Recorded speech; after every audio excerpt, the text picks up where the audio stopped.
kitang-kita po ang debosyon at pananalig ng mga kaanib ng Iglesia ni Cristo kahit pahirapan dahil nga sa matinding traffic at dami ng tao. Pinilit nilang makadalo sa kanilang sentenaryo. Silipin po natin ang naging selebrasyon nila kagabi sa mainit na balitang hatid ni Haji Rieta.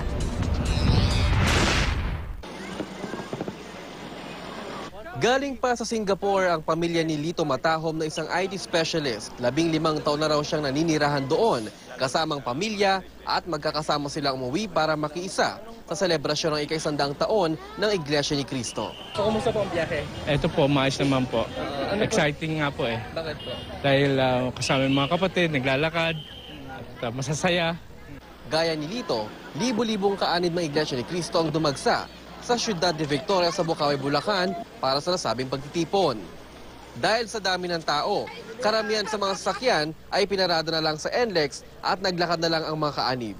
Halos sa 1 kilometro pa yung lalakarin natin papunta mismo doon na sa Philippine Arena at ay mga nakakasabay nga natin ay galing din ng iba't ibang probinsya kahit na malayo ay talagang sinikap nila makapunta dito sa lugar na ito para makaisa sa 100 taon ng Iglesia ni Cristo.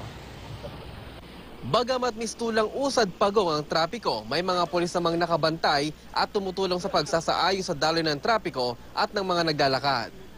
Pagsapit ng hating gabi, tila nabawi naman ang pagod ng lahat ng masaksihan ang engranding fireworks display.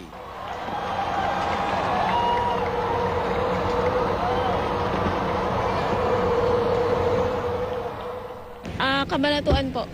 Layo ba? Kumusta po yung biyahe, ma'am? Medyo dito po na traffic. Pero importante. Opo. Importante po makarating kasi minsan lang po mangyayari to. Dito lang po.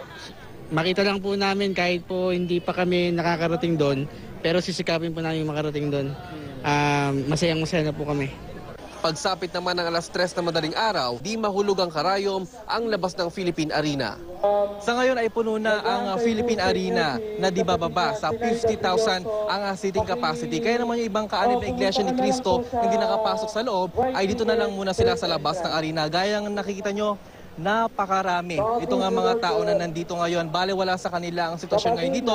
Ang mahalaga ay makita sila at makadalo sa aktibidad na ito. Mahigpit ang seguridad sa loob ng arena. Sa lobby pa lang, binubuksan ang mga bag at daladalahin ng mga papasok sa loob. Ayon sa pamunuan ng Iglesia ni Cristo, di bababa sa 3 milyong kaanib ang dumagsa para sa selebrasyon. Haji Rieta, GMA News.